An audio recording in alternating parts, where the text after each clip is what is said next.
Better World is a two-parter consisting of episodes 37 and 38 of the Justice League animated series. It shows an alternate universe version of our familiar heroes having gone astray, embracing authoritarian rule and rebranding themselves the Justice Lords. The main message the story advocates is, though living in a free society comes with a high price, namely less safety, the costs are justified because the alternative system is worse. A lot of us as kids just absorbed that message without much thought. The Lords went too far, became tyrants, and the League's way, with all its restraint and hope, is the morally superior one. But rewatching these episodes as an adult, what's presented not only doesn't hold up, it's a moral philosophy that's been bastardized. Now, don't mistake what I'm saying. I'm not arguing these episodes were poorly written. They're creative, entertaining, and have some great dialogue and fun action scenes. I'm also not saying that every scenario presented has a one-to-one comparison to the real world. This is a kids' show about superheroes, and not everything will line up perfectly with a real-life example. What I am saying is it's pushing a dubious political message that doesn't stand up to scrutiny.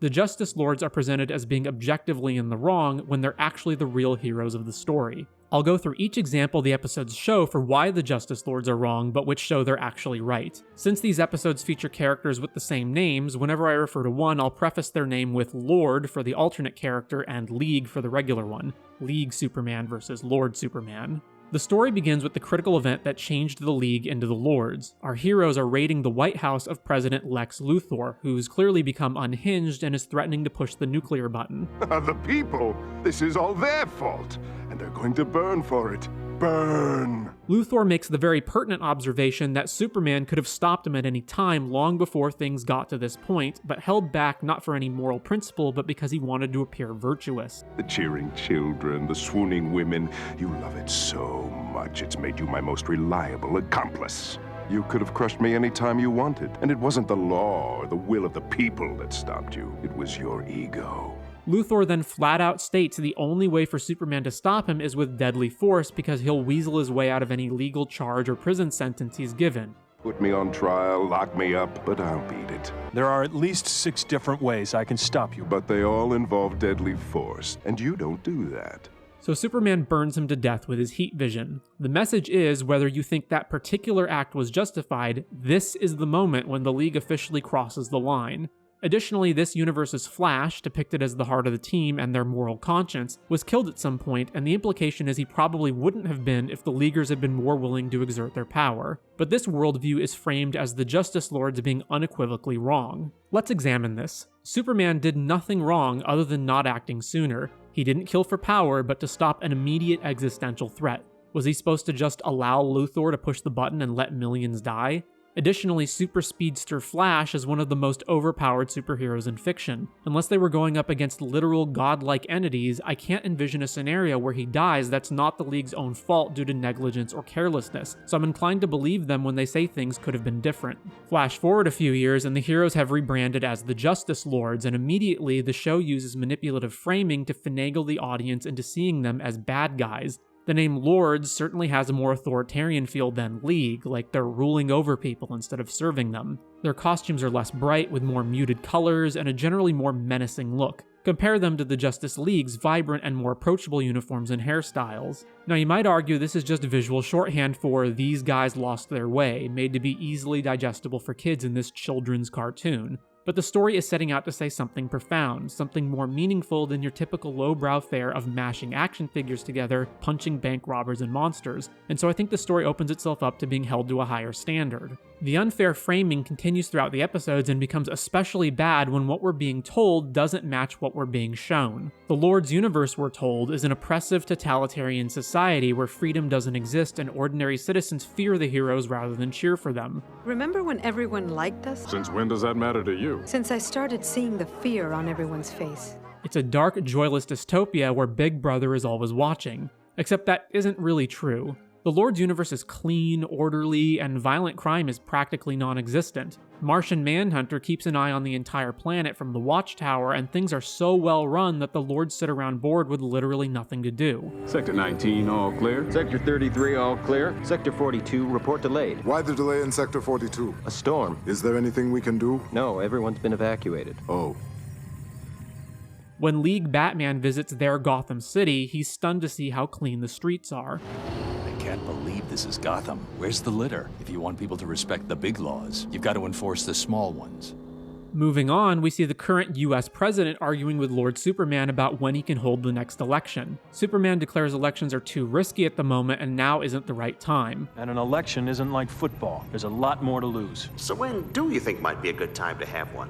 First of all, it's preposterous that the person currently in power is advocating possibly giving it up. That's not how real politicians act, especially when he could just point the finger at the Justice Lords if the voters objected. But let's set that aside. I won't defend Lord Superman not giving a concrete date when an election hypothetically wouldn't be risky, but let's be clear that he's not stopping elections entirely, just delaying them. And yes, I know election delays are a frequent tactic of dictators, but we're never given any context around this, such as how long this has been going on for. We're only given a brief window into this particular moment. You might argue the Justice Lords are an unelected authority. Who elected you anyway? Who elected you?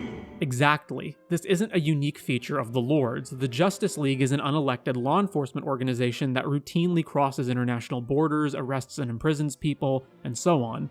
They have no civilian or government oversight and no one to hold them accountable. Does any organization have the right to evaluate prisoners in the Phantom Zone for parole, or does just Superman decide that? How about the numerous suspects Batman dangles off high-rises to terrify them? Is that not an abuse of power? Green Lantern is essentially a space cop granted his authority by an alien council to enforce their ethical code on all the nations of Earth despite not living on Earth themselves. Furthermore, and let's be real, electoral democracy is not some sacred end-all be-all form of government. It's just a tool that people can use, and it's often misused or abused. If you currently live in a democracy, just look around and ask yourself, how's it working out for you? Next, the Justice Lords crack down on free speech from mostly peaceful protesters. And cops off campus! And cops off campus!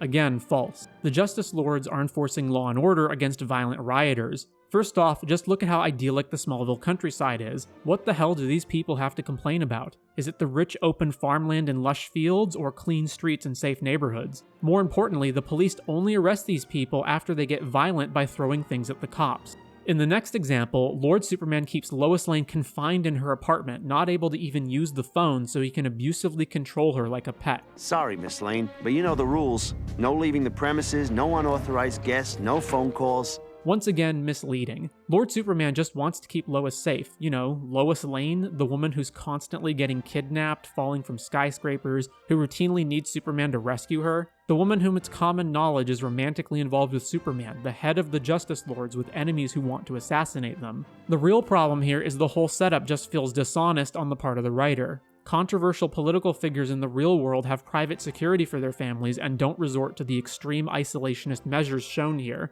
Lord Superman doesn't come off as so controlling or neurotic that he would have done this. And if he really wanted to make sure she was 100% safe, he could have stuck her in the Fortress of Solitude or some other unnamed, undisclosed safe house rather than in her normal apartment. The whole situation is just so nonsensical that it only makes sense to me if it exists to score another tally mark against the Justice Lords. Back in the League universe, Wonder Woman threatens to break Lex Luthor's leg after he's already been subdued. I'll be out in days. Not with a broken leg, you won't. And these are supposed to be the good guys. Lord Batman has so much time on his hands now that crime's been eliminated that he's invented an interdimensional portal to the League universe. You've been a busy little bat, haven't you? What else is there to do around here anymore? The Lord's first and only plan is to deceive and imprison the League so they can take over their world rather than first try to convince them why their methods are better. Again, this feels completely out of character and done only to advance the plot and smear the Justice Lord's name, but let's look past that for now and analyze how things actually play out. It's notable that the Lords capture them, they don't execute them, and clearly plan to convince them their way is better later. You're talking about helping them, but would they accept it? They'll thank us later. It also shows how gullible and easily duped the Leaguers are. They just blindly trust the Lord's cockamamie story about collapsing dimensions with no evidence and get captured. The only Leaguer to ask any questions is Batman. Have you read his mind yet? Martians don't do that to one another. Can't or won't. But he otherwise puts up no resistance and walks right into the trap along with everyone else. If the Lords had been outright evil, they could have easily killed all the Leaguers and taken over their world unopposed. The opposite of evil isn't good, it's wise. Being so disgracefully foolish makes you no morally better than the bad guys. Being a hero is too important to you. You're as much responsible for this as I am. Having traveled to the League universe, the Justice Lords fight a newly arrived Doomsday. Even with their powers combined, they're initially unable to stop him and cause an enormous amount of property damage. The battle only ends when Lord Superman lobotomizes him. You You lobotomized him. It's so out of character. It's about time if you ask me. The episode tries to portray this as Superman going too far, the equivalent of excessive force, but this comparison is absurd. Doomsday is an unrepentant alien rage monster who's actively destroying the city. Hundreds of civilians would have died if this wasn't a cartoon. How would you even go about imprisoning him if you were inclined to? Damn straight you laser his brain. The League lets these threats live to kill another day. The Lords neutralize them and save thousands. Back in the Lord's universe, the two Batmen are locked in an ethical debate, with Lord Batman rightfully arguing that jailing a handful of bank robbers now and then doesn't solve a society's broader systemic widespread corruption and violent crime. But what have you ever accomplished aside from scaring a few punks and putting a few more in jail? It all adds up. Not fast enough. If you want to change the system instead of just patching it, take over. He ends the fight with one banger of a line. You grabbed power, and with that power, we've made a world where no 8-year-old boy will ever lose his parents because of some punk with a gun. It's so damning, even League Batman is forced to concede, at least for now, before the writer decides otherwise. Later, having called a tentative truce, they're driving past a restaurant when we see a man complaining about the food service and refusing to pay his bill. I'm not paying for this. Bad food, lousy service, and then you add up the check wrong. The cops show up and arrest him for being disorderly, which the episode frames as police overreach. Get your hands off me. I didn't mean it. I'm sorry. I'll pay it, whatever it is. And the food, it was good, really. Are you kidding? He had many choices for how to handle the situation appropriately. Talk to the waiter, leave a bad review, or just don't come back. No, instead he's loud and disruptive, disturbing nearby diners and stiffing the bill. In other words, stealing, which makes him a thief, and he's rightfully arrested. After escaping the Justice Lord's compound, the League members visit this universe's Arkham Asylum and find that, rather than a maximum security prison, it's a bright and orderly mental institution, with patients even free to roam the grounds.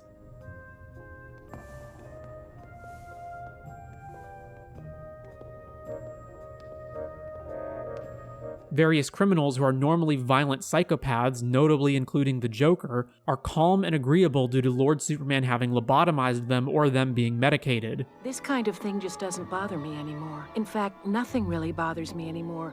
This is framed as medical abuse, yet another misrepresentation. This is keeping proper control of violent, mentally ill criminals who cannot be rehabilitated and who would otherwise cause mass mayhem in society. You know, because comic book villains escape prison all the time. Keep in mind that random low-level criminals like pickpockets and tax cheats aren't being given this treatment, only the most violent and unrepentant psychopaths. By contrast, prisons in the League universe are so corrupt that Lex Luthor is on a first-name basis with his guard from being in and out of jail so many times and openly bribes him. So, Larry, how are the wife and kids? They love that big screen TV. They'll love their new SUV even more. Which system actually protects society?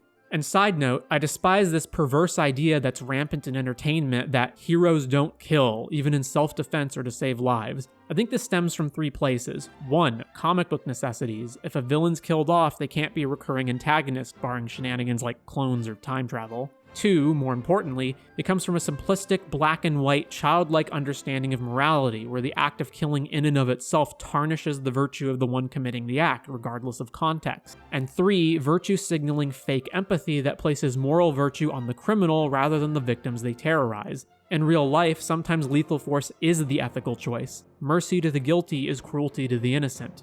Having escaped and preparing to go on the offense, the League ponders how they can defeat the Lords when the other side is willing to kill and they aren't. League Superman says they shouldn't cross that line, but Batman retorts they'll have to cross some kind of line in order to win.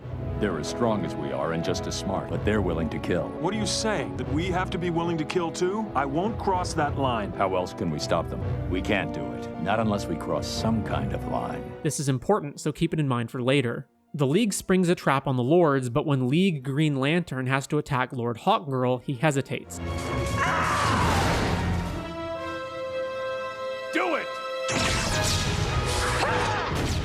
This is supposed to show the difference in mindset and how the League heroes have more compassion and empathy, placing them in the moral right. But this is hogwash. Hesitating in a fight gets people killed. It doesn't make you moral, it makes you weak and deeply immoral.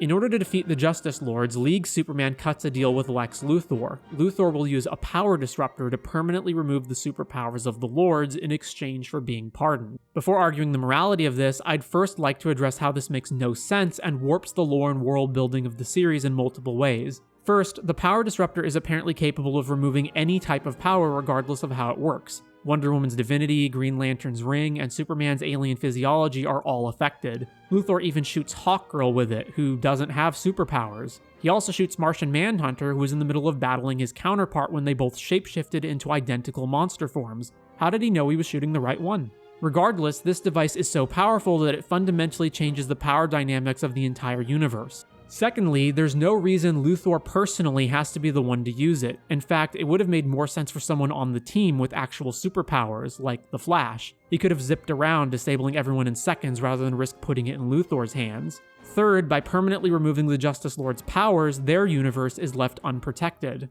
It's all one big contrivance, so the League has to pay some kind of price without violating their precious no-killing rule. Lord Superman rightfully accuses League Superman of being short-sighted and culpable for anything Luthor does once freed. A full pardon in exchange for his help. Everything he does from now on is your fault! It's a high price, but it's better than the alternative.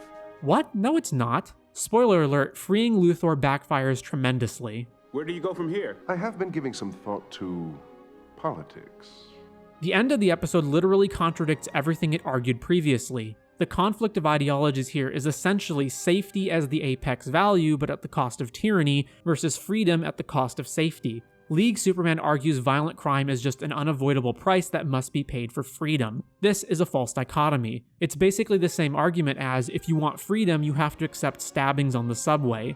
Living in a society with legally protected rights and freedoms doesn't require letting violent criminals terrorize the populace. Some will argue it's more a cautionary tale about power corrupting, but what evidence is there of that? The Justice Lords built a safer, cleaner world by making hard calls their League counterparts refused to. They're not perfect, but they prioritized results over performative heroism. It's an amazing phenomenon how ideological bias creates blind spots, where a writer doesn't realize they've contradicted their own message. I didn't realize it either as a kid, but the keywords there are "as a kid."